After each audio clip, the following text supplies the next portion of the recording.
बिस्मिल्लाहिर्रहमानिर्रहीम। अस्सलाम वालेकुम दोस्तों, ग्रीन कैरी चैनल में खुश आमदीद और मैं हूं आपका दोस्त राना। तो दोस्तों, आज की वीडियो बहुत ही ख़ास वीडियो है, कैक्टस प्लांट पर है और कैक्टस प्लांट लगाने का तरीका इस आप लोगों के साथ हम शेयर करेंगे। तो दोस्तों, सबसे पहले हमने साफ़ सुथरे पोट्स लिए। तो ये है हमारी कलेक्शन जो हम बहुत दूर से लेके आए हैं और आज इन तमाम पौधों को हम आपके साथ शेयर करेंगे। दोस्तों, मेरे चैनल को सब्सक्राइब ज़रूर करें, लाइक और शेयर भी ज़रूर करें माशाल्लाह।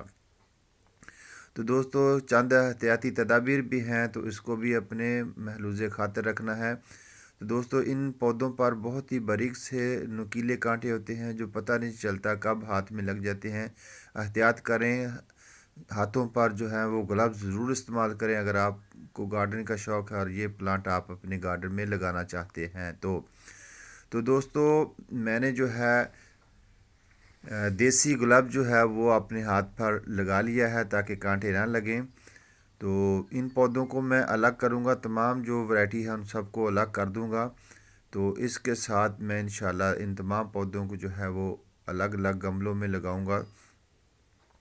तो इन सब को अलग अलग करने के बाद हम जो है वो गमला तैयार करेंगे, तो उसमें इंशाल्लाह हम इसको लगाएंगे। तो दोस्तों, ये बिल्कुल साफ़ सुथरे पोट हैं जिसको मैंने मुकम्मल खुश्क किया हुआ है और इनके पेंदे में हम एक कैंकरी डालेंगे।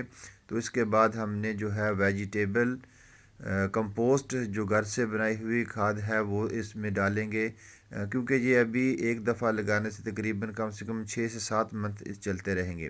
तो दोस्तों, इसके साथ मैंने वो मिट्टी भी लाई है जो कैक्टस प्लांट के लिए बहुत ज़रूरी है। तो ये मिट्टी बहुत ज़रूरी होती है इन पौधों के लिए।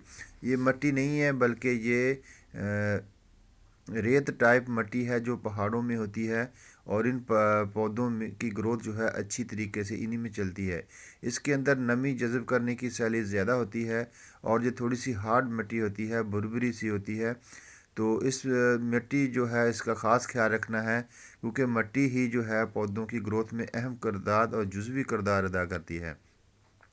अगर मिट्टी इतनी ज़्यादा हेल्दी नहीं होगी तो इन पौधों की ग्रोथ जो है वो इतनी अच्छी नहीं होगी। ऑलरेडी ये पौधे जो है अपने अंदर बहुत सारा पानी स्टोरेज कर लेते हैं, इनको इतनी पानी की ज़रूरत नहीं होती। तो वक्त के साथ साथ ये अपनी ग्रोथ जो है वो बढ़ाते रहते हैं। तो इस प्लांट पर 2-3 पौधे लगे हुए थे, तो अभी जो है ना एक हाथ से इनको अलग करना थोड़ा मुश्किल था। तो मैंने यही बेस्ट समझा कि इसको लगाने के बाद इसको रिमूव किया जाए। तो ये कैक्टस प्लांट जो है वो बहुत सारे अपने बेबीज़ जो है वो निकालता रहता है और इससे बहुत सारे पौधे बन जाते हैं। तो हम इसको सीधा और उल्टा थोड़ा सा घुमाएंगे। इसकी जड़ जो है इतनी ज़्यादा नहीं होती, छोटी सी रूट्स होती हैं इसकी। तो इसको छोटे से गमले में भी साल साल तक लगाया जा सकता है और अपने गार्डन में इसको जगह दी जा सकती है। तो अभी जो मौसम है बहुत ही ज़बरदस्त मौसम है। दिन की रोशनी में दिन की धूप जो है अभी इतनी हार्ड नहीं है। तो सर्दी का मौसम चल रहा है, तो सर्दियों में इसको ट्रांसप्लांट करना बेस्ट सीज़न होता है इसके लिए। तो दोस्तों देखें, और दो नन्हे से पौधे इधर से निकले हुए हैं। तो अब हम इनको रहने देंगे। तो इसकी मिट्टी जो है हमने चारों तरफ से अच्छी तरीके से दबा दी है ताकि पानी जो है इतनी जल्दी ड्रेन ना हो। तो सख्त मिट्टी ही इसको पसंद है। तो इसके साथ ये पौधा जो है मुकम्मल हो चुका है और दिखने में बहुत खूबसूरत है। तो इसका दो शेड इसलिए दे रहा है क्योंकि पहले ये मिट्टी में ज़्यादा गहराई में लगा हुआ था, तो हमने इसको निकाला।